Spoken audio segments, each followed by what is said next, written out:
두 개 넣어도 되나? 처음부터 다시 해달라고 방송이 안 됐다고. 핸드폰 거라고요? 처음부터 다시 시작하는 거예요? 핀 안 나올 것 같은데 핀. 네, 필요 없어도 돼요. 잠깐만 계세요. 죄송합니다. 지금 방송이 안 돼가지고 처음부터 좀 다시 좀 해달라고 그래서 저 여러분하고 또 한번 장난 한번 쳐야 될 것 같습니다. 식사 잘 하셨습니까? 네. 너무 처음부터 크게 하시면 안 되는데. 식사 잘 하셨습니까? 네. 감사합니다. 자리가 불편하시는데 이렇게 같이 협조를 해주셔서 참으로 감사합니다. 빨리빨리 진행하도록 하겠습니다. 자, 지금부터 성경사를 발표가 있을 거고요. 또 두 번째로는 신앙에 대한 참고적인 이야기가 좀 있을 것이고, 세 번째는 나의 다짐의 시간이 있어서 한 1시간 정도 소요될 예정입니다. 여러분 집중해 주시고 나와서 발표하시는 분들이 힘있게 할 수 있도록, 그리고 자신 있게 할 수 있도록 여러분의 지금의 그 웃는 모습 그대로 잘 유지해 주시길 바라겠습니다. 지금부터 성경사를 발표하겠습니다. 캐나다에서 오신 김홍숙 선생님이십니다. 그리고 그분은 여자로서, 어머니로서 언어가 통하지 않는 캐나다에 두 어린 아이들을 데리고 가서 성공하셔서 지금은 이 성전에 아주 중추적인 역할을 하고 계신 분이다.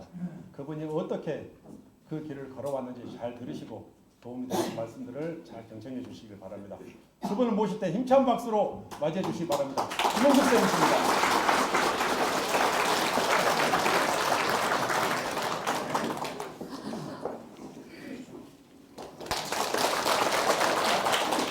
안녕하세요. 캐나다에서 온 김홍숙입니다. 여기 쓰니까 너무너무 떨려요. 어떡하죠? 제가 부족한데 여기까지 이렇게 쓰게 해주신 여러 선생님하고 우리 선지자님, 우리 아버지 정말 부족한데 이렇게 와서 성공에 대해서 얘기를 하려고 그러는데 할 말은 없지만, 부족하고 할 말은 없지만 그래도 제가 살았던 거 한번 얘기해 보려고 합니다. 성공하면은 떨리죠.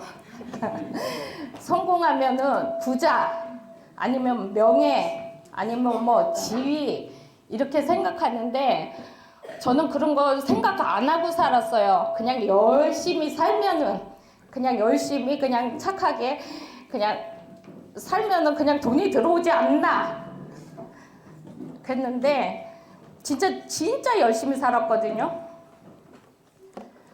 근데 지금에 와서 생각해 보면은 그렇게 열심히 사는 게 돈이 들어온 건 맞는 것 같아요. 그렇게 하고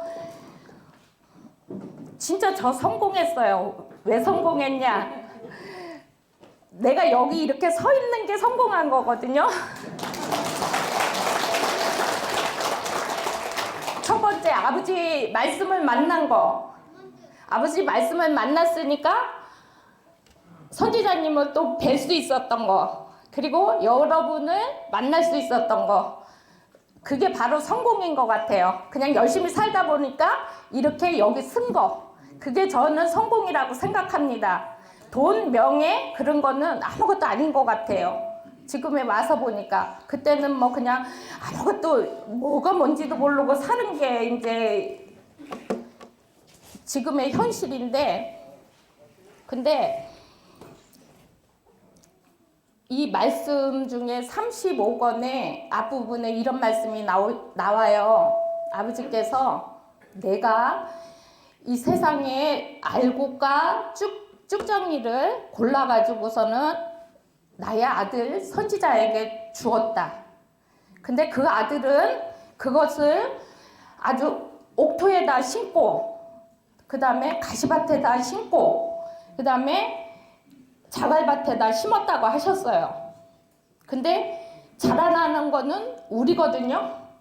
옥토에서 심었던, 가시밭길에 심었던, 아니면 자갈밭에 심어져 있던 그 자리에서 크는 거는 우리라 그랬어요. 아버지는 씨를 골른 거고, 선지자님은 거기서 말씀으로 기도로다가 우리를 키우시는 거고, 그렇게 하고 저는 크는 거거든요. 근데 아버지가 말씀하십니다. 내가 그거 고를 때 이 세상에 모두가 아들, 딸이라 그랬잖아요. 근데 마음이 너무 아프시답니다. 그 마음이 왜 아프냐면 내 말을 들어주면 좋은데 안 듣는다는 거예요. 그래가지고 내가 이 골르는 하나하나가 너무 쓰리고 마음 아픈데 고를 수밖에 없대요. 그래가지고 골라가지고 선지자님한테 드렸는데 선지자님도 마음이 너무 아프대요. 왜냐면 다 옥토에 심고 싶은데 가시밭길에도 심어야 되고 자갈밭에도 심어야 된답니다. 근데 선지자님은 가시밭에 같이 뒹굴고 자갈밭에 같이 뒹굴고 같이 갑니다. 근데 너무너무 힘든데 한 번도 힘들다 소리 안 하시고 그 제자들과 같이 행동을 하는데 우리 제자들은 왜 나는 자갈밭에 심어줬냐고 옥토에다 심어줬으면 너무 좋을 건데 그리고 또 옥토에 심은 사람은 왜 자갈밭에 가시밭에 있는 사람만 사랑하냐고 그러면서 우리는 계속 싸우고 흉보고 욕하고 근데 그러면서 우리는 여기까지 왔어요. 저 역시 정말 열심히 이쁘게 사는 것 같은데 선지자님을 뵙게 되면은 정말 아니에요. 아직도 그거 진짜 몸이 10개라도 부족할 정도로 그렇게 열심히 사시는데 알아주는 사람 하나도 없고 그 마음 속이 타도 한 번도 그냥 내색 안 하시고 근데 그래도 우리가 이렇게 만나가지고서는 이렇게 열심히 같이 행동하니까 우리는 잘할 수 있죠. 가시밭이든 아니면 자갈밭이든 옥토든 우리가 커야 돼요. 선지자님은 말씀과 기도뿐이 해줄 수가 없어요. 어디에서 자라든 간에 내가 커야지 말라 죽는 것도 내 탓이지 누구 탓 아니에요. 아버지는 좋은 씨앗을 주셨거든요. 그러니까 우리 한번 열심히 커가 봅시다. 이쁜 꽃을 피워 갑시다.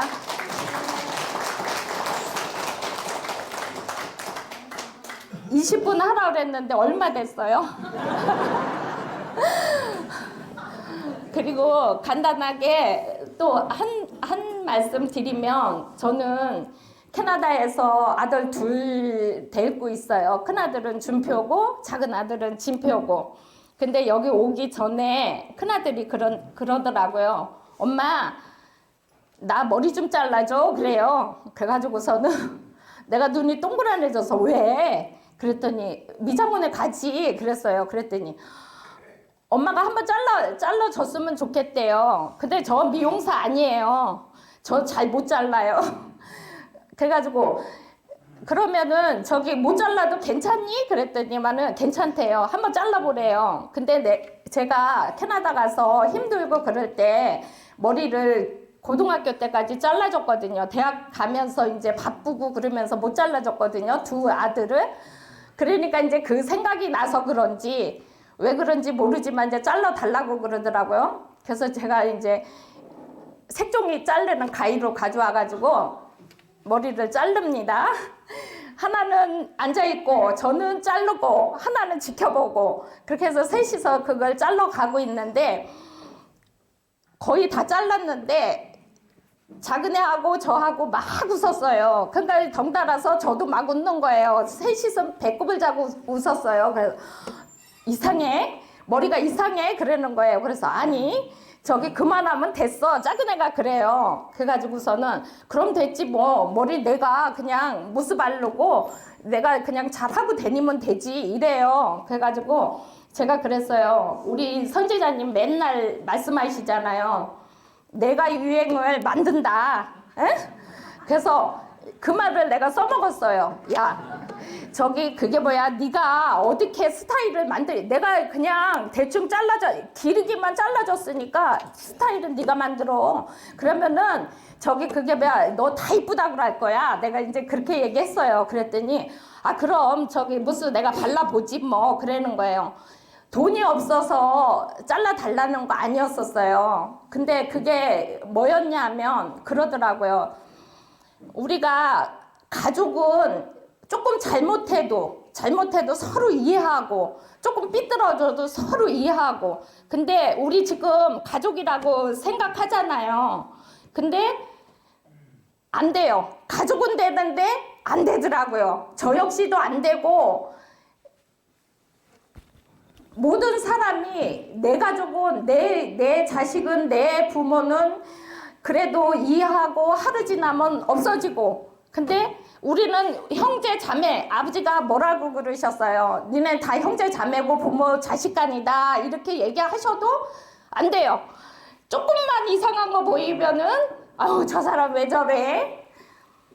저도 역시 그랬는데 오늘 여기 오기 전에 큰아들이 그렇게 작은 아들이 그렇게 하는 거 보고 아 이게 부모 자식간이고 형제 자매간인데 내가 그렇게 하고 있나 못 하고 있더라고요. 우리 한번 이제 우리가 형제 자매잖아요. 설사 조금 부족하고 걔 삐뚤어졌어요. 머리가 삐뚤어졌는데 괜찮대요. 저희 셋은 그렇게 아무 무슨 일이 있어도 싸우지를 안 해요. 돈이 없어가지고 내가 그 머리를 잘라줬다면 마음 아프고 속상했을 거예요. 근데 돈이 있어요. 많이 벌었어요. 근데도 그거 잘라달라고 하더라고요. 왜냐면 옛날 엄마가 그냥 어려울 때 그냥 잘라줬던 거 그거 조금 삐뚤어지면 어때? 그 애가 뭐라는 줄 알아요? 엄마 좀 삐뚤어지면 어때? 2주 있으면 기를 건데 그때 가서 이쁘게 미장원 가서 자르면 되지. 그 다음에 또 엄마가 잘라줘. 근데 우리가요 지금 형제 자매라고 하면서 그렇게 살아야 될 것 같아요. 싸우지 말고 누가 조금 잘못해도 이해해주고 그게 형제 자매가 아닌가 싶습니다. 떨리고 잘 못하고 돈번 얘기하라니까 돈번 지금 20분 다 됐는데요. 돈번 얘기 빨리 해. 이게 중요해지고.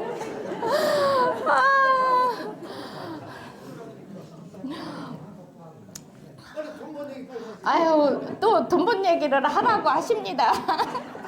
어떻게 받고 어떻게 시작합니까?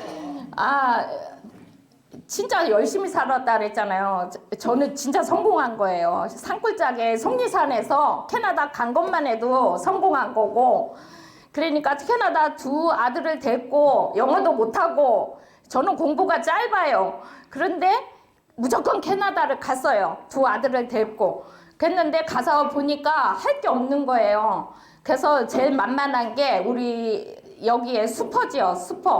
슈퍼를 하게 됐습니다. 그냥 시골로 찾아갔어요. 그냥 여기도 가보고 저기도 가보고 그랬는데 제일 싼 슈퍼가 하나 나왔더라고요. 창고가. 그래가지고 두 아들을 데리고 그거를 페인트 칠하고 바닥 깔고 다 만들어가지고 슈퍼를 멋있게 만들어 놨습니다. 그리고서는 6개월 동안 손님이 하나도 없어요. 창고에다가 슈퍼를 만들어 놓으니까 하나도 없어요. 이게 알려지지 않아가지고. 그래서 거기서 뭐를 했냐면 책만 읽고 그냥 놀았어요. 그냥 맘 편히 그냥 놀았어요. 6개월 되니까 하나 둘 이제 알게 돼가지고 손님이 많아지더라고요. 1년 되니까 너무 부자가 되는 거예요. 손님이 하나도 없다. 100만 원 벌으면 엄청 부자잖아요. 남부러울 거 없더라고요. 그래가지고서 거기서 5년을 돈을 많이 벌었습니다. 그래서 애들이 우리 이제 시골에서 안 살고 저기 시내로 가자고 서울로 가자고 이제 이렇게 얘기를 하더라고요. 캐나다 서울이에요. 그래가지고 그걸 다 팔았습니다. 팔아가지고서는 시내 한복판에다가 집을 떡 샀습니다. 떡 사고 그러니까 또 일거리가 없는 거예요. 집만 사놨지 돈은 이제 없고 집만 딱 사는 거예요. 큰일 났어요. 그런데 2년을 그냥 놀았어요. 이전까지 열심히 살았으니까 2년 멋지게 놀자. 그러고서는 2년을 놀고 그 다음에 뭐를 했냐. 엄마 저기 그게 뭐야 라면 가게 하나 할까? 그랬더니 엄마 해. 내가 도와줄게. 학교 갔다 와서 내가 열심히 도와줄 테니까 하자. 그래가지고서는 가나다라를 시작했습니다. 한국 가나다라 해가지고서는 제목을 가나다라라고 붙였어요. 그래가지고 가나다라를 시작했는데 그냥 나는 한 30명만 오면은 나는 그냥 먹고 살고 애들은 학교 열심히 다니고 그래서 살라고 했는데 아니 하나님께서 손님을 그냥 이렇게 몰아줍니다. 하나님이 보내면 아니 하나님은 안 보냈지만 내가 저기 느껴요. 왜냐하면 열심히 살으니까 그 글로 막 바람같이 보내주시는 거를 느낍니다. 그래서 거기서 장사가 너무 잘 돼가지고 우리 애들이 또 하나를 더 차리자고 하더라고요. 그래가지고서는 더 할 수 있겠냐 그랬더니만은 걱정 없다고 이거 하나 해보니까 너무 재밌어서 또 하나 해보고 싶다고. 그러면 야 돈이 없는데 어떻게 할 거냐 그랬더니 아니 젊은데 저기 그게 뭐야 만약에 안 되면 우리 지하로 가고 셋이 뛰면 되고 그래 뭐 걱정이냐고. 그래 해보자 그럼. 그래서 그 가나다라에서 돈을 많이 얻어가지고 큰 거를 차렸습니다. 그랬는데 걱정은 됐지만 하나도 걱정이 안 되는 거예요. 우리 셋은 똘똘 뭉쳐 있었어요. 그러고 만약에 잘못돼도 진짜 지하로 가가지고서는 셋이 아르바이트를 하면 되니까 걱정이 없더라고요. 근데 웬걸 너무 잘 되는 거예요. 지금 그게 2호점이 1년 6개월 됐거든요. 근데 지금 거기도 줄 서요. 그리고 지금 이제 3호점을 또 시작하고 있습니다. 그러면 이만하면 성공한 거죠.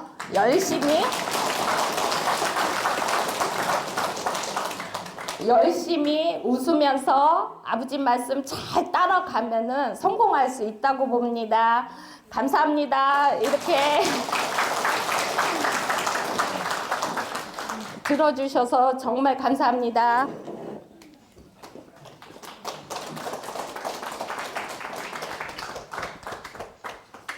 다음은요. 이 시간에 아마 제일 또 긴장하고 계실 분이 한 분 계세요. 제가 이 강문장에 처음에 성전에 왔을 때 말을 그렇게 잘하시는 분 제가 처음 봤습니다. 톤도 그렇게 좋고 낭낭하고 확실하게 설명하고 그런 분이 여러분에게 신앙이 도대체 무엇인지를 조금은 설명을 해드리고 싶다고 합니다. 저도 참 궁금한데 여러분 잘 들어주시길 바랍니다. 신윤정 선생님을 모시겠습니다.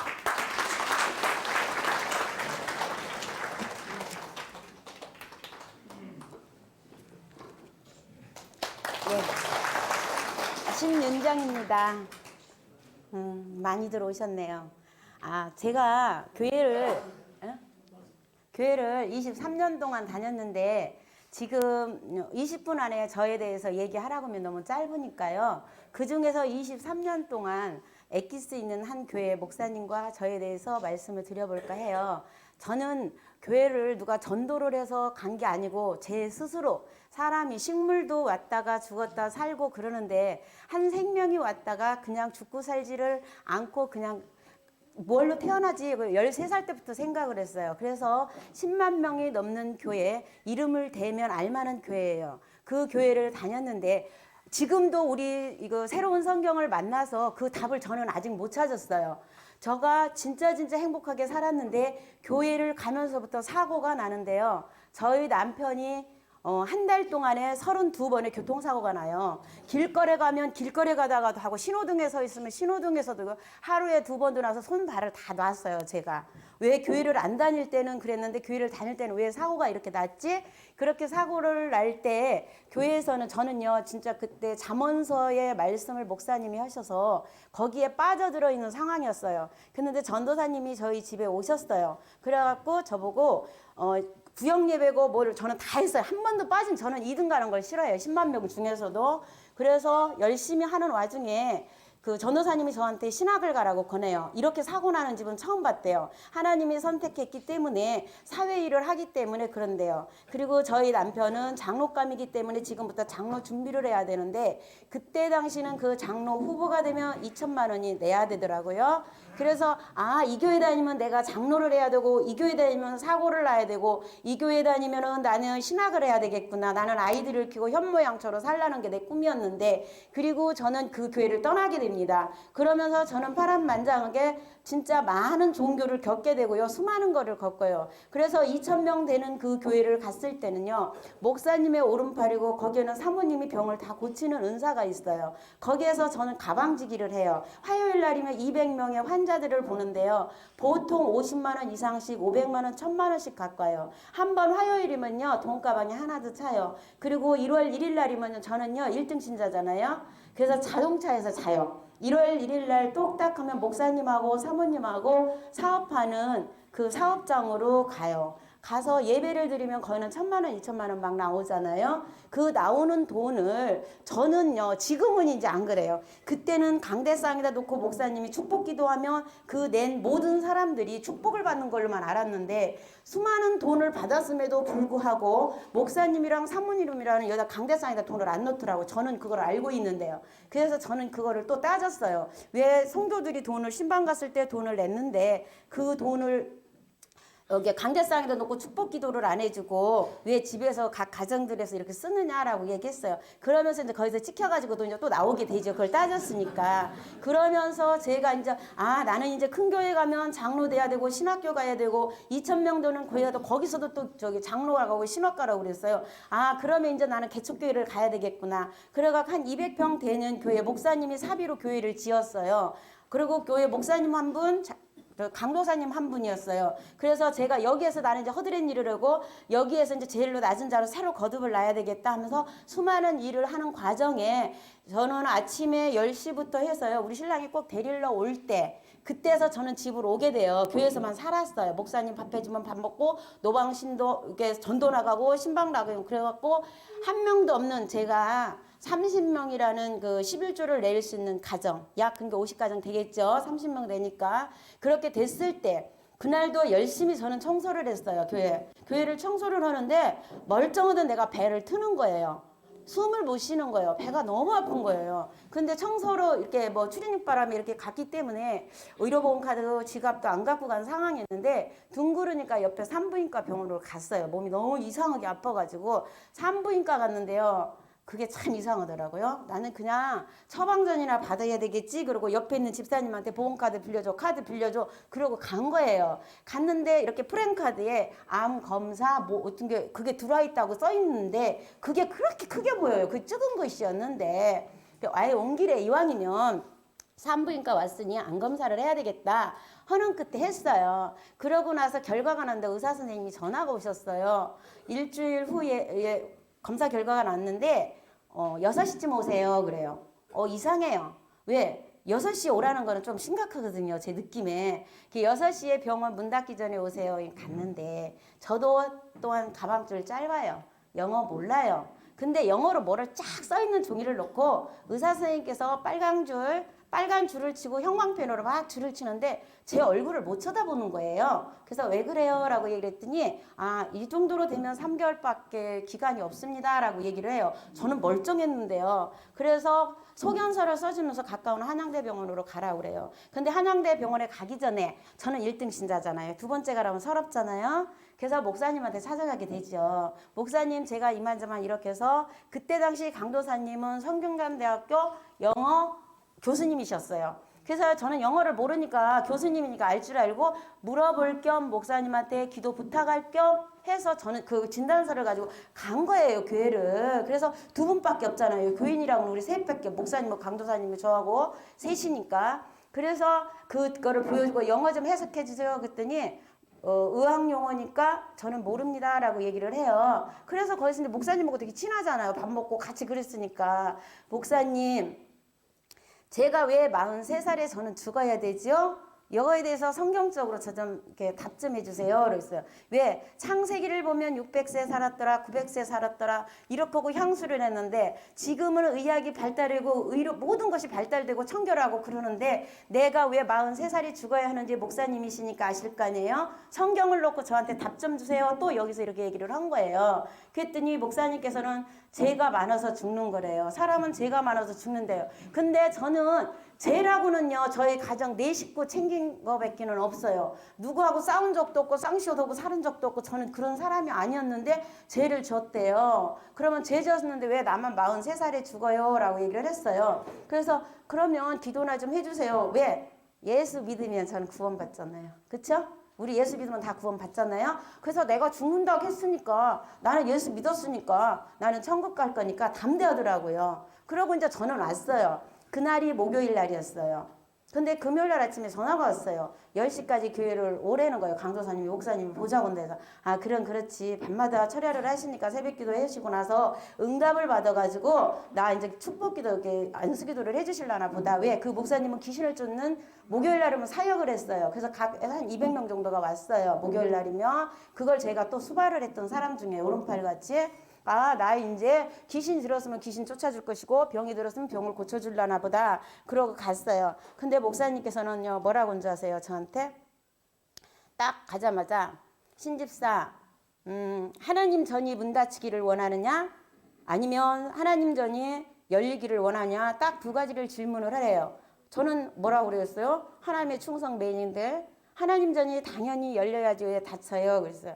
그러면 신집사가 내가 예수 이름으로 귀신을 쫓이고 예수 이름으로 병을 고쳤는데 나의 오른팔같이 제일로 기초석부터 이렇게 성장할 때까지 그림자같이 따라다니는 집사가 병이 들어서 여기서 죽어가면 여기 하나님 전이 문 닫힌다. 그러니 어쨌으면 좋겠느냐? 조용히 나가주길 바란대요. 근데 이 순간에요. 딱 해서 그 순간에는 아 하나님 전이 문 닫히면 안 되고 나는 예수를 믿으니 구원을 받을 것이고 그러고 이제 저는 그럼 조용히 나가겠습니다 하고 나왔어요. 근데 그 교회가 한 200평 될 거예요. 마당이 있어요. 계단 3개를 내려서 제가 보이는 건 아무것도 안 보였어요. 하늘만 쳐다보고 하염없이 눈물을 흘리면서 아 하나님이 어디 계시지? 내가 찾던 하나님, 내가 만났던 하나님은 과연 누굴까? 하나님 어디 계세요? 그러고 나도 모르게 했는데 하염없이 눈물이 흐르더라고요. 그럴 때 나에게 생각난 게 뭐냐면 내가 그동안에는 목사님의 설교가 좋아서 모든 성경을 안 읽고 목사님 설교만 들었다라는 얘기예요. 아, 내 하나님을 내가 찾아야 되겠구나. 그리고 그때부터 창세기부터 읽기 시작해요. 집에 가서. 근데 창세기를 때 나는 이제 생명이 3개월로 이미 사형 선고를 받았잖아요.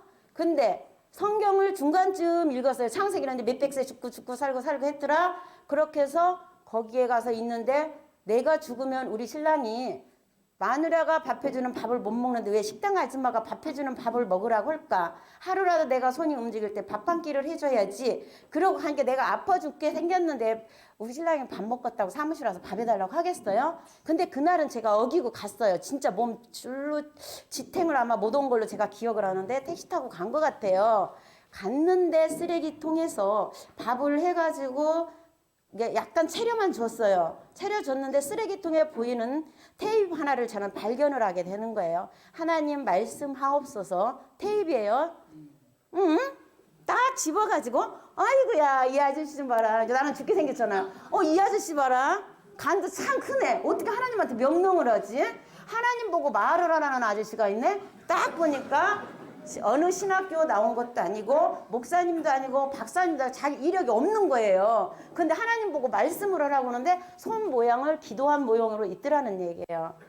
그래서 저희 남편한테 그때 밥을 차려주고 설거지 보고 다 필요 없고 이 녹음 테이프 들을 수 있는 테이프 있느냐고 물으니 저희 남편께서는 없대요. 그냥 택시 타고 집으로 왔습니다. 그 테이프를 들으니 구구절절 다 맞는 거예요. 30번을 들고 나서 신학생 보고 와서 들으라는 게 맞았어요. 아 그러면 하나님한테 말하라는 이 강 큰 남자 이 아저씨 한번 만나러 가야겠다. 마을이동까지 저는 지리도 모르는데 그 아픈 몸을 갖고 수요일날 저녁이었을 거예요. 그러고 갔어요. 갔는데 잘못 오다가 이단한테 세분께 이렇게 할아버지들 몇 분 계시고 빨간 거 막 이렇게 깔고 그랬어요. 우중충해요. 그래서 갔는데 어머 이게 이렇게 볼 때는 깔끔하게 생기셨는데 허름은 이렇게 시골 아저씨 같은 분이 나오시는 거에서 아 목사님도 아니고 거룩하게 말씀하시는 것도 깔끔하게도 안 하셨어요. 헛으로 이렇게 옷을 입으셨는데 그러고 강의를 시작하는데요. 인사도 안 했어요. 저는 저 뒤로 사랑의 노래 끝났을 때 들어갔기 때문에 그래 뒤에서 있다가 2단 이야기하면 나는 물들기 전에 살짝 나가야지. 그리고 뒤에서 도망갈 준비를 하고 앉아 있었단 말이에요. 와 그런데요.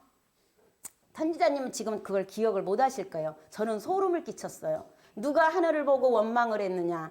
누가 나를 쳐다보고 원망을 하고 돌아다니고 눈물을 흘리고 돌아다니냐? 그리고 누가 생명을 누가 900세 살고 600세 살았다고 누가 말을 했느냐? 이거는 제가 한 거예요. 성경책 읽고 목사님하고 따진 이야기란 말이에요. 근데 그날 첫날 갔는데 아마 그날 강론 준비를 그거를 하신 게 아니에요. 그냥 하신 거예요. 선지자님은 나 들으라고 한 것도 아니고 내가 들었는지도 모르고 깨달았는지도 몰라요. 선지자님 지금까지. 머리에서 발끝까지 전율이 쫙 흐르는 거예요. 그러면서 야 그때는 보세요. 짐승과 같았다. 2000년 전에는 모든 사람이 미개여서 짐승과 같아서 1년이 365일 하루 1시간이 24시간, 하루가 24시간, 1분이 60초 이런 개념이 없었단다. 그런 설교를 막 하시는 거예요. 그러시면서 그때는 미개해서 달력도 없으니까 사람들이 그냥 배고프면 열매 따먹고 배부르면 또 자고 이렇게 해서 하루에 7번을 잤으면 7일이 지난 거예요. 그렇게 해서 900세 살고 향수했더라. 근데 왜 하늘을 보고 나를 보고 원망하느냐라고 해요. 제가 원망했잖아. 저 진짜 원망했거든. 나의 하나님이 어디가 있을까? 그리고 하나님이 나의 하나님이 계시다고 하면 나의 육신의 부모도 내가 가서 나쁜 짓을 하고 창녀짓을 해서 죽을 병에 걸렸다고 엄마 품으로 왔다 하면 받아주는 게 육신의 부모인데 영적인 부모라고 하고 내가 건강했을 때 헌신적으로 교회에서 헌신하고 목사님 받들어 충성한 1등 신자 나에게 내가 아파서 죽으려고 그때 당시에는 저희 집이 되게 힘이 들었어요. 왜 힘이 들었냐면 그때 저희 남편이 사업이 실패해서 빨간 딱지가 붙어있는 상황이었고 저희 딸은 공부를 되게 잘했어요. 원서를 2개 쓰라니까 엄마 나는 서울대 법대가 목표지 왜 원서비를 4만 원씩 내고 2건지를 쓰라고 하느냐고 4만 원이 아깝다고 하나만 쓰고 딱 마른 거예요. 그런데 그것이 떨어졌다라는 얘기예요. 그런데 보세요. 아무것도 없는데 목사님은 나보고 나가라고요. 목사님이 그다음부터는 전화도 안 받고 못 오게 오는 거예요. 그리고 저희 아들이랑 저희 가정이 그 교회를 너무 좋아했어요. 진짜 좋아했고 그 목사님이 진짜 멋있게 생기셨고 찬양도 너무 잘하시고 그리고 말씀도 되게 잘하셨어요. 멋쟁이세요. 이렇게 거기 가면서 명품 옷도 사주고 진짜 잘 지냈는데 우리 아들이 그 목사님을 못 잊는 거예요. 너무 잘해주니까 너무 우는 거예요. 무릎 꿇고 비는 거예요. 나 한 번만 그 목사님한테 가게 해줘라 엄마. 왜 못 가게 하느냐. 근데 이런 거를 얘기하면 믿음이 떨어질까 봐 제가 말을 못했어요. 한 번도 애들을 때려서 키우지 않았는데 저희 새벽마다 애가 없어지는 거예요. 그러면 새벽에 목사님이 못 들어오게 문을 닫아버리는 거예요. 우리 애가 목사님 보고 싶다고 가면 그럴 때 그 아이가 거기서 무릎 꿇고 목사님 나 문 좀 열어주세요. 나 거기 가고 싶어요. 그러는데 저희 남편이 가서 그때 짜대기를 3대를 때려갖고 정신을 차리라고 온 거예요. 그래서 그때부터 우리 아이들이 진짜 제가 23년 동안 엄마 말이라면 꺼벅수었고 교회라면 기도원이라면 다 따라다니던 저희 아들이 진짜를 만났잖아요. 근데 우리 딸하고 아들이 그 얘기를 해요. 엄마가 죽는다기 때 버렸던 하나님, 엄마가 죽는다고 그렇게 사랑했던 예수님이 엄마를 버렸고 그렇게 교회를 키웠던 목사님이 버렸고 그런데 지금 하나님 말씀 없어서는 종교도 없고 선지자님 거기를 엄마는 뭘 믿고 가느냐고. 오늘도 저는요 물론요 학원 원장이고 둘 다 오늘 근무를 해요. 우리 애들이 어제 제가 새벽 2시까지 기다리면서 엄마가 아무래도 이 얘기를 해야 되는데 오늘 갈 수 있냐고. 그러니까 우리 딸이 하는 얘기가 딱 그거가 있어요. 엄마가 교회 다닐 때는 그렇게 불안해하고 말씀이 좋고 목사님이 좋고 그럴 때는 엄마가 변한 걸 몰랐는데 선지자님 봤을 때는 목사님보다 노래도 못하고 말씀도 막 하시는데 엄마의 그 편안함을 볼 때 엄마 나는 너무 좋은데 너무 나를 성급하게 하지 마세요. 나는 엄마가 아파 죽는다고 병원에서 의사 선생님이 할 때 목사님이 나가라고 할 때 하나님을 원망했고 하나님을 버렸고 제가 그랬어요. 그래서 저는 지금 이 짧은 시간이지만 제가 어떻게 다 말을 해요. 지금에 와서는 하나를 깨닫고 둘을 깨닫고 몸이 잔잔해지면서 차마 목사님 선지자님 앞에 말을 못하겠어요. 너무 귀하고 저는 아무 이제 지금은 소원이 없고 선지자님이 이 세상에서 정말로 오래오래 건강하게 사셔서 제가 보고 싶고 전화하고 싶고 목소리 듣고 싶을 때 마음껏 듣고 싶고 저는요 그 이후로는요 저는요 우리 남편이 알아요. 저 인생을 모든 것을 목사님 교회를요 한 교회는 섬겼지만 5교회 개척교회는 다 청소만 하러 다녔어요. 교인이 없는 데를 평생을요. 그리고 내놓으라는 교회 목사님들요 한 달요 그 돈을 내면요 옛날에는 테이프가요 수요일고 일요일날 테이프가 다 왔어요. 그게요 저한테는요 40kg짜리 아마 그거가 6봉지가 나왔을 거예요. 그거를 수 없는 거를 하면 목사님이 설교면 이 목사님은 저 목사님 거 짜집기 저 목사님 이게 막 다 나와요. 그래서 2년을 저는 못 견뎌요. 근데 저 같은 경우는 최연소 45세에 권사를 받았고 저희 남편은 46세에 장로를 받았잖아요. 그만큼 제가 교회에서는 인정을 받고 했는데 그때 그 불안했던 거 그리고 그 왜 그렇게 사고가 났는지 그 답은 못 찾았어요. 그래서 지금 선지자님 만나서 너무 행복하고 그때 하나님 말씀하옵소서가 아니었고 새로운 성경이라겠으면 저는 안 갔을 거예요. 하나님한테 말씀을 하고 명령하는 이 아저씨가 과연 누구고 내가 죽는다고 하나님이 어디 계시냐고 나는 찾고 있는데 이분은 하나님한테 간도 크게 해라 그 만리동까지 간 것을 진짜 저는 감사하게 생각하고 우리 선지자님한테 정말 감사하고 고맙습니다. 선지자님 고맙습니다. 감사합니다.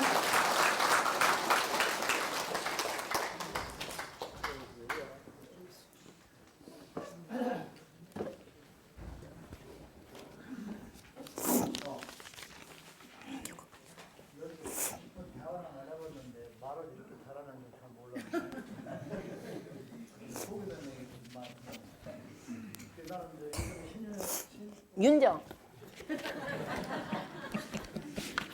이 여자 이 양반 이름이 뭐냐면 신수가 있어요. 네 맞아요. 근데 이름을 이름으로 바꿨어요. 그래서 한국에 방문할 때 왜 내 이름 막 10년경을 안 걸려서 그럼 내가 10년경으로 걸려서 100만 원 내가 줘라. 그렇게 하세요. 100만 원씩 정보를 3번 받는 거거든요. 남편이 알아보나 보는데 남편이 믿고 말 사실 그래요. 이분이 오셨는데 2가지가 나는 좀 얘기해 줄 줄 알았더니 안 해주네요. 이분이 어디 살았냐면 마무리 지하방에 살았어요. 마무리 아십니까? 마무리 지하방으로 사는데 보니까 아들딸이 똑똑해요. 똑똑하고 아들도 똑똑하고 이 큰일 났더라고. 왜? 얘들이 곧 이제 정원에서 시집가고 뭐 장가가려고 면허도 받아들이는데 이게 마무리가 뭡니까? 마무리 하면 뭐야? 공동묘지. 크게 마무리? 공동묘지. 마무리 하면 공동묘지요. 공동묘지는 못 사는 사람들이 사는데 여기서 어떻게 지금 예쁜 그 똑똑한 딸이 연애를 하고 아들이 결혼을 하겠냐. 그래서 이걸 거기서 탈출을 해야 된다. 너는 무조건 거기서 나와서 집을 방만해가지고 도시로 좀 좋은 데로 나가야만 된다. 대책이 없다는 거야.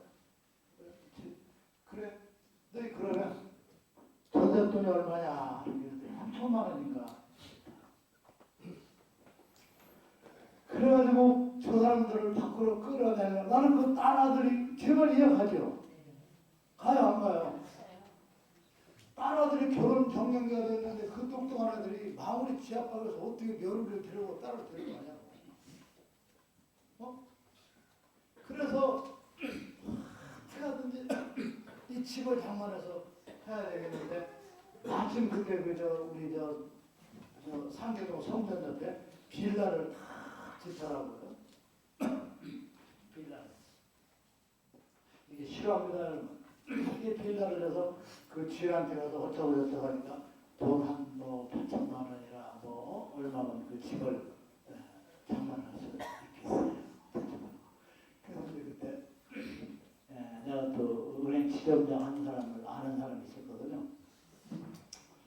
그 지점장한테 찾아가서 얘기를 했어요. 내가 참 훌륭한 사람인데 좋아하는 사람인데 집을 장만을 해주려 하는데 돈은 3천만 원밖에 없다. 근데 내가 이 분양하는데 은행으로서 최대의 지원을 해줄 테니까 어떻게 보면 한 채만 먼저 편해도 봐줄 수 없겠느냐. 제가 그 지점장한테 이제 조금씩도 사고 돈을 해가지고 이제 그 지점장하고 진짜 그때 분양한데 이제 막 짓는 데를 데려갔어요. 데려가서 탁 앉아가지고 그러니까 지점장이 여기 우리 은행하고 이렇게 해서 분양하고 따라서 최대로 협조하시겠다. 그랬더니 뭐냐면 8천만 원만 가지고 들어오면 그 집을 주겠대요. 또 일 저지르는 데는 내가 일각을 있지 않습니까? 우리 이무영 실장이가 우리 실장이 그때 돈이 좀 있었어요. 근데 제 양반도 처음에 잘 모르려고 그러니까 빌려다가 안 빌려주잖아. 그래서 내가 반 무릎을 꿇고 애들이 이러고 저러고 한 5천만 원 정도 빌려주시오 그랬더니 마지막에서 빌려준다 그러더라고요. 그래서 이제 그걸 가져가서 그 집을 조제를 이 앞으로 딱 사준 거야 내가 그냥 사가지고 인사해! 나머지를 그냥 집어 그래가지고 25평이야 30평이야 34평. 이게 34평으로 이제 이사를 시켜놓으니까 그때서부터 문제점이 뭐냐면 이 집식들이 무슨 얘기가 나오고 얘기가 마무리 소리만 나올까봐 딸이 벌벌벌벌 마무리 살았다는 얘기가 그 이제 거다 보니까 뭐 아들 왔다고 딸 왔다고 그러는데 그 딸이 또 뭐냐면 저기 뭐죠? 그 언어. 근데 이 딸이 또 뭐라고 하냐면 아까 5천만 원만 있으면 그 무슨 동이죠? 은행사건. 네. 상주도 은행사건에서 언어 학원을 해가지고 돈을 벌 수 있다는 거야. 그래도 내가 그때 또 마침 뭘? 생방송 가 필요 없어. 그거 어디 쳐봐. 못 듣는 사람 못 듣게 해. 온 사람들은. 야, 그래. 그런 거 좀 하지 마. 그래가지고서 그때 또 우리 김영수 씨가 품위 유지하라고 그때 목돈 5천만 원을 보낸 게 있었어요. 그때 5천만 원이 나는 이렇게 생명줄이 아니에요. 맞아요. 집세도 그래가지고 어다 5천만 원, 2천만 원에서 3천만 원 남고 2천만 원 쓰려면 야 계약해! 빵 쳤다는 거야. 어이구 계약해가지고 와서 또 그럼 계약을 하는 거야. 그래 어떠한 죽게 하지 말고 5천만 원 만들어가지고 딱 줬어요. 내가 돈이 엄청나게 많으잖아.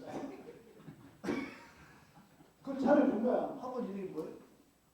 조송아 언어학원. 단독으로 됐어요. 조송아 이름 바꿨어요. 조송아 네. 언어학원. 언어학원. 너는 은행사건. 은행사건. 그게 잘 이제 되는 거야. 무슨 말인지 알겠어요? 네. 근데 그때서부터 우리 조사장 머리가 좀 사업도 해요. 자동차하고 뭐 이런 거 지금 사업 하거든요. 회장님도 들었고 인터넷 신문도 하고 우리 또 신여사 또 그다음서부터 뭐냐 내가 인생을 교회에 비춰서 살았고 가정부로 살았다. 내 인생 내가 개만 내가 얘기했지. 신여사 나 인생 잘못 살았어. 내가 가지고 있는 기술을 개발해서 너 자신이 커야 돼. 저는 교회만 다녀고 아무것도 그다음에 모른답니다. 쓸데없는 소리로 나가 취직해 직장 다녀봐. 그래놓고 내가 또 얼마나 후회했는지 몰라요. 그 착하고 짠짠하던 사람이 직장 좀 왔다 갔다 하고 용돈이 들기 시작하니까 사람이 홀라나 까져가지고 이제 성격도 잘 안 와요. 그죠? 인생처럼 살아가지고 서로 직장 다니니까 차 한잔 뭐 같이 하려도 10번 전화해 만날까 이렇게. 그래서 이 집이 이렇게 또 하나 내가 일을 찾으려고 이렇게 행복하게 살았는데 지금 와서 너무 나한테 잘해요. 내가 입을 못 열어요. 나 용돈이 없는데 하고 그냥 뭐 20만 원, 50만 원. 여러분 그러는구나. 다들만 하죠, 여러분. 네. 그래 안 그래? 네. 우리 좋아하는지 조한기 신윤정. 좋아하는 신이랑 두 분에서 뜨거운 박수 이걸 좀 칭찬해 준다고 좀 한번 해봐야겠지. 내 말은 쑥 빼고 안 해.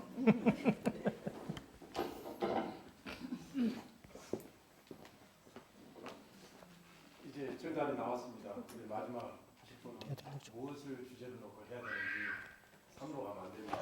우리 제자 박근아 선생님 나오셔서 마지막으로 나의 관계에 대한 말씀을 듣겠습니다. 한번 모시겠습니다. 박근아.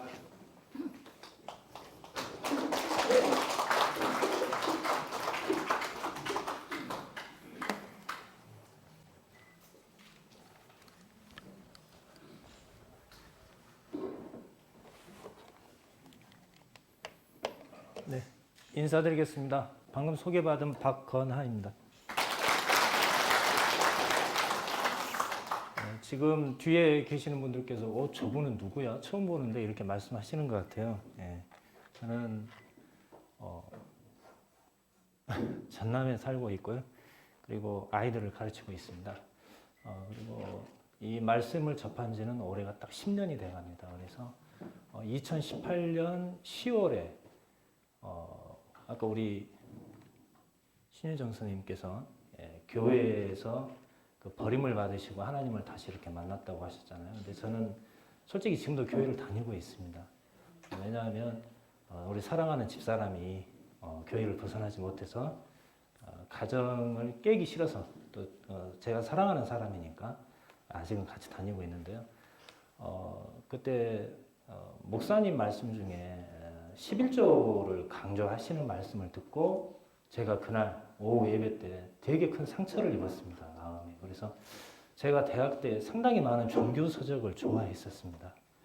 그런데 어떤 종교 서적에도 돈에 대한 이야기는 별로 없었어요. 그래서 사람이 바르게 사는 길, 그 다음에 우리는 왜 태어났는가, 이런 것들에 대한 질문을 상당히 젊을 때 많이 했었거든요.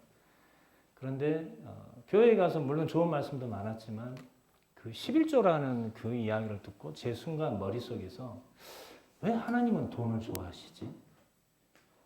그분이 진짜 돈을 좋아하시나? 그래서 그날 정말 그 인터넷으로 하나님을 막 쳤어요. 정말. 근데 어느 순간 딱 인터넷 홈페이지에 우리 하나님 말씀하옵소서가 떠 있더라고요. 그래서 눌러봤습니다. 솔직히 속으로 또 이단 사입이 아닌가. 너무 많으니까요. 근데 이렇게 말씀을 간추린 요약집이 있었어요. 그때 10년 전에. 근데 밤새 읽었습니다. 왜 그러냐면 처음 것부터 끝까지가 다 제가 생각하는 거가 일치했어요. 그래서 그 하나님이 아니시다는 걸 제가 발견을 했습니다. 그래서 그 다음날 성전에 책을 주문했습니다. 그랬더니 선지자님께서 전화를 직접 주셨어요.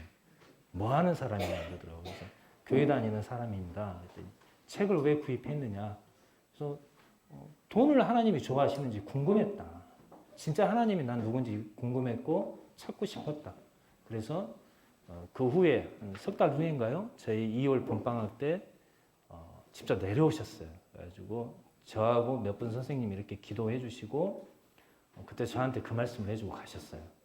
하나님 주변에 이렇게 하나님을 쫓아다니는 강아지가 저라고 그때 말씀하셨던 것 같아요. 근데 지금도 그 강아지를 못 벗어나고 있습니다. 그래서 어찌 보면 죽을 때까지 하나님의 영원한 강아지로 남는 것만 해도 영광이 아닌가라고 생각을 합니다. 그래서 오늘 첫 번째 우리 김옥숙 선생님 너무 뜨거웠습니다. 그리고 두 번째 우리 신윤정 선생님 그야말로 눈물 바다 저희에게 줬는데요. 마음이 너무 뜨거우면 또 다 녹잖아요. 살아날 것이 없어요. 그래서 저는 마지막으로 아마 선지자님께서 그래서 저한테 세 번째 이 일을 맡기신 것 같아요. 이제는 차가운 마음으로 우리가 무엇을 해야 될까를 한번 생각해보는 시간, 제가 감히 말씀을 드리겠습니다. 먼저 선지자님께서 말씀을 받으실 때부터 희노애락을 함께 해오신 선배 선생님들, 그리고 새로운 성경의 말씀을 진리로 여겨 모든 기득권을 포기하고 오신 선생님들, 그 다음 작년 한여름 뜨거운 태양 아래에서 전수리 성전 이곳 단원 힐링 센터를 개보수하시며 땀 흘리셨던 선생님들께 존경과 감사의 말씀을 드립니다. 그리고 부족한 제가 제자의 다짐을 하게 되어 매우 송구합니다. 선지자님께서 제게 제자의 다짐을 시켜주신 이유가 무엇일까를 며칠 생각해 보았습니다. 그랬더니 깨닫게 되었습니다. 최근에 제가 말씀도 별로 잘 읽지 않고 또 옛날처럼 만나는 사람마다 뜨겁게 전하는데 최선을 다하지 못하는 삶을 살고 있다는 걸 알게 되었습니다. 그래서 이것을 알게 되신 선지자님께서 그렇게 살지 말라고, 그래서 이번 기회를 통해서 너의 마음을 굳건히 하여 새로운 성경의 말씀을 부지런히 읽고 삶 속에서 그 말씀을 지키며 새로운 성경을 온 세상에 전하라는데 최선을 다하라는 뜻으로 여기겠습니다. 오늘 선지자님의 제자로서 하나님의 자녀로서 뜻깊은 오늘 이 자리에서 다음과 같은 다짐을 해봅니다. 첫째, 이 땅의 자녀들을 위해 아버지께서 밤낮으로 말씀하여 내려주신 새로운 성경을 처음 접했을 때의 감사와 감동의 마음을 잊지 않고 살아가겠습니다. 처음 새로운 성경을 접했을 때 시간 가는 줄 모르고 성경을 읽고 깨우침을 얻으며 하나님 아버지께 감사하는 마음이 넘쳐났습니다. 그런데 세월이 흘러가면서 세상사에 지치고 또 제 마음이 탐욕에 찌들어 성경을 보는 시간이 줄어들고 강론만 듣는 삶을 살다 보니 새로운 성경을 접했을 때 감동이 사라지고 감사의 마음을 잊고 살아갔음을 이 시간 고백합니다. 아버지, 새로운 성경에 대한 감사와 감동을 잊어버린 저를 꾸짖어 주시옵고 그 죄를 용서해 주시옵소서. 오늘의 다짐을 통해 다시 새로운 성경을 접했을 때의 그 초심으로 돌아가 새로운 성경 내려주심에 늘 감사하며 부지런히 읽어 새로운 깨우침을 더해가며 살아가는 자녀가 되겠습니다. 둘째, 아버지께서 손수 새겨주시고 지키라 하신 십계명을 소중히 여기고 철저히 지키는 삶을 살아가겠습니다. 아버지께서 창조하셨던 지상의 낙원에서 자녀들이 행복하고 아름답게 살아갈 수 있도록 손수 돌판에 새겨주신 십계명을 지키지 않는 지금의 우리의 살아가는 세상은 전쟁과 폭력이 난무하며 이웃에 대한 살인과 약탈이 행해지고 부모가 자식을 버리고 자식이 부모를 해치며 사랑으로 한 몸이어야 할 부부가 다양한 이유로 사랑을 버리고 매정하게 갈라서면서 낙원의 보금자리인 가정까지 깨지는 폐악되고 황무한 세상이 되어버렸습니다. 이를 바라보시는 창조주 아버지의 마음은 얼마나 슬프십니까? 무엇보다 아버지를 믿는다며 경배한다는 종교 집단조차 십계명은 인간의인지라 지킬 수 없다면서 종교 지도자들이 만든 사도신경을 성경의 맨 앞쪽에 인쇄하고 십계명은 맨 마지막 장에 인쇄하여 놓고 외면하며 예배 시간마다 십계명 대신 사도신경을 암송하는 모습을 보시며 얼마나 참담하셨습니까? 인간인 저도 나이가 들어 부부의 인연을 맺어 자식을 낳고 길러보니 부모의 말에 순종하지 아니하는 자식을 볼 때 마음이 가장 안타깝고 쓰라렸습니다. 온 우주의 창조주이신 아버지께서 이 땅의 자녀들이 십계명을 외면하고 지키지 않는 모습을 보시면서 얼마나 비탄에 잠겨 계실지 가늠조차 할 수 없습니다. 수많은 선현들께서 진정한 효도는 부모의 뜻을 받들어 행하는 것이라고 하였습니다. 아버지의 자녀인 저희들부터 십계명을 늘 암송하며 철저히 지켜 아버지께 눈물 대신 기쁨을 드리는 자녀들이 되도록 하겠습니다. 셋째, 사랑의 본체이신 아버지처럼 우리도 사랑의 자녀로 거듭나겠습니다. 강론 시작 때마다 함께 부르는 사랑의 노래 가사처럼 우리의 삶 속에서 언제나 오래 참고 언제나 온유하며 시기하지 않으며 교만하지 않으며 무례히 행치 않고 성내지 않고 진리와 함께 기뻐하며 모든 것 감싸주고 바라고 믿고 참아내며 영원토록 변하지 않는 자녀의 삶을 살아 사랑으로 충만한 삶을 살아갈 것을 이 시간 다짐합니다. 넷째, 말씀이 내려온 지 20년이 되는 올해 이제 세상에 나가 강론할 수 있는 능력을 갖춘 하늘 선생으로 거듭나겠다고 다짐합니다. 저의 부족한 생각이지만 지난 20년 동안 아버지께서는 제자들이 하늘의 선생으로 거듭날 수 있도록 여건을 만들어 주셨다고 생각합니다. 160권의 새로운 성경은 배움과 가르침의 교재이며 천안에서 시작하여 마을리동 상계동으로 지어주셨던 성전은 우리의 배움의 학교였습니다. 그리고 전수리 또 아버지의 집, 이곳은 우리의 영혼과 삶의 연수원이 될 것이며 단원 힐링센터는 앞으로 전 세계의 아버지의 자녀들을 모아 가르치고 훈련한 대학이 될 것이라고 생각합니다. 또한 미국, 캐나다, 일본 등 해외의 제자들과 또 이들을 돕는 협력자들은 우리 제자들이 앞으로 세계에 뻗어나갈 때 말씀을 전할 수 있는 전초기지와 든든한 후원자의 역할을 감당할 수 있도록 아버지께서는 준비해 주셨다고 생각해 보았습니다. 세상의 청년들도 20살이 되면 부모의 품을 떠나 세상으로 나아갑니다. 아버지께로부터 말씀이 내려와 저희가 말씀을 배우고 성경으로 엮어낸 지 20해가 되는 올해는 우리 제자들도 이제는 말씀을 배우는 삶에서 스스로 세상에 나가 아버지의 말씀을 전하는 하늘 선생으로서 사명을 감당할 수 있어야 한다고 생각합니다. 이를 위해서는 더 밤낮으로 새로운 성경을 부지런히 읽고 깨우치며 아버지 안에서 무엇이든지 할 수 있다라는 강한 자신감을 가지고 언제든 아버지의 명령이 떨어지면 세상 어느 곳에서든 사명을 감당할 수 있는 준비하는 삶을 살아가겠습니다. 마지막 다짐입니다. 아버지의 위대한 발등이자 우리의 영원한 고향인 지구의 환경을 회복하여 아버지께 기쁨을 드리는 삶을 드리는 자녀의 삶을 살아가겠습니다. 10년 전 처음 말씀을 접했을 때 성경 구절에 앞으로 숨쉬기도 힘든 세상이 올 것이다라는 구절이 있었습니다. 그 구절을 읽으며 저는 아니 이렇게 아무리 공해가 심해도 그 정도는 아닌데 왜 아버지께서 이렇게 말씀을 하셨지? 설마 그런 일이 있을까라고 생각을 했습니다. 그런데 지금 우리의 삶은 어떻습니까?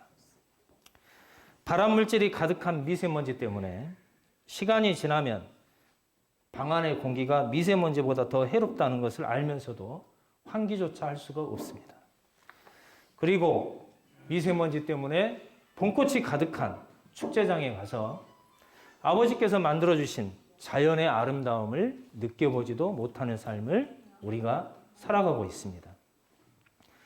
모든 종교 지도자들은 지구의 환경 회복을 위해 노력하시라는 말씀, 이 성경에 있습니다. 이제 그 말씀이 우리에게 주어진 또 하나의 사명임을 깨닫고 이웃에게 전하며 자연 환경을 보호하고 보존하는 일이라면 일상생활 속 작은 것 하나부터 실천하는 삶을 살겠습니다. 제가 이 마지막 다짐을 적으며 떠오르는 저의 작지만 큰 꿈에 대해 말씀을 드리며 제자의 다짐을 마치고자 합니다. 저는 새로운 성경을 접하고 읽으며 꿈을 하나 갖게 되었습니다.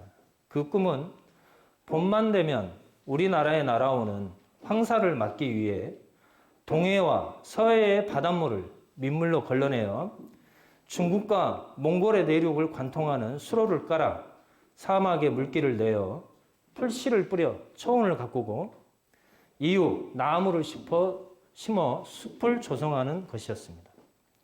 최근에는 중국 서쪽 지역의 공장지대에서 날아오는 미세먼지를 보며 중국인들이 돈이 없어 탈진 시설을 갖추지 못한다고 변명을 대는 걸 보았습니다. 그래서 저는 그렇다면 우리가 새로운 성경을 세상에 전해 그 비용을 직접 대어서 우리 후손들이 미세먼지로부터 또 황사로부터 피해를 입지 않고 자유롭게 숨을 쉬며 아버지께 감사와 찬양을 드릴 수 있는 그런 나라를 만들어보는 꿈을 꾸고 있습니다. 불가능하다고 생각하십니까? 아닙니다. 우리가 새로운 성경을 세상에 부지런히 전하면 언젠가 이 말씀을 읽고 깨우치는 자녀들이 많아지면 전 세계는 다시 아버지께서 지어주셨던 그 처음의 낙원의 모습을 회복할 것이라고 저는 믿습니다. 존경하는 선지자님과 선생님들, 우리에겐 세상 사람들이 존경하고 따를 만한 큰 재산도 명예도 권력도 없습니다.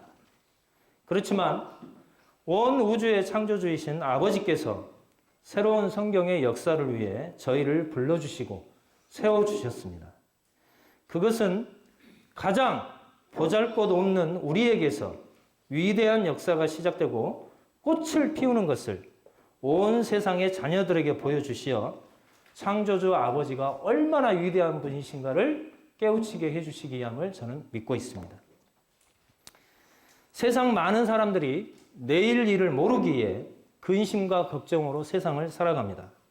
그런데 여기에 계신 여러분 모두 우리의 운명은 이미 아버지께서 앞으로 일어날 미래의 역사에 새겨 놓으셨습니다. 그러니 우리가 무엇을 걱정하며 근심하겠습니까? 비록 고난과 슬픔이 우리의 미래에 혹시라도 예정되어 있더라도 근심할 필요가 없다고 생각합니다. 왜냐하면 아버지께서는 승리하시기 때문입니다. 그러므로 우리도 승리할 것입니다. 이제 우리는 모두 기쁜 마음으로 새로운 성경의 새로운 역사에 동참하는 주인공이 되고자 합니다. 모두 함께 그 역사에 동참하며 한번 외쳐보시겠습니다. 제가 선창하면 따라해 주시면 감사하겠습니다. 우리는 할 수 있다! 감사합니다.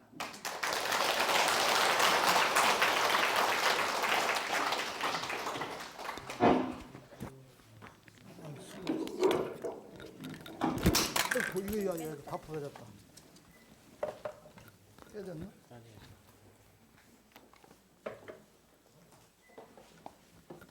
아.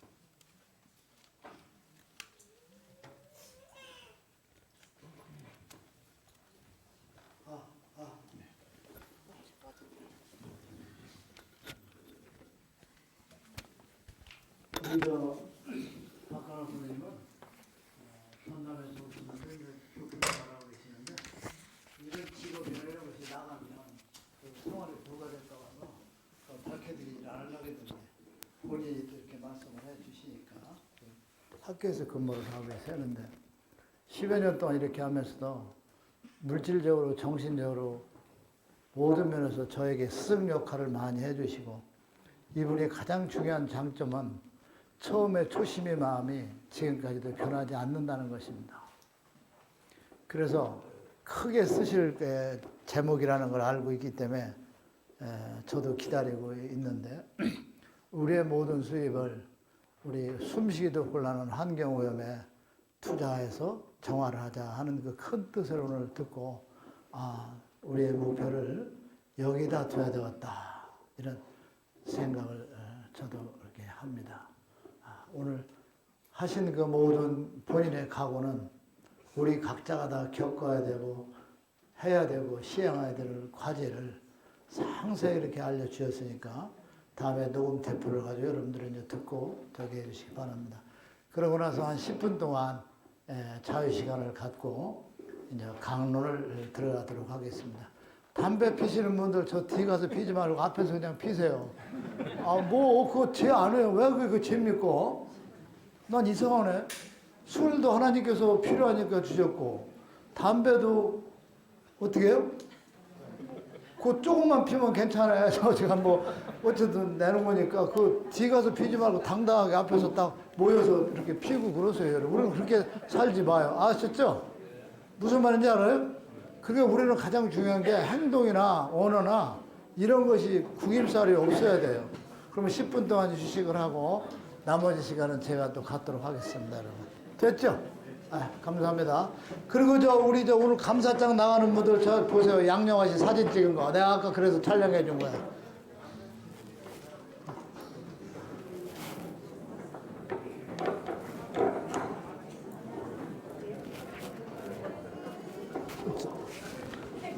야. 자, 10분간 휴식하겠습니다.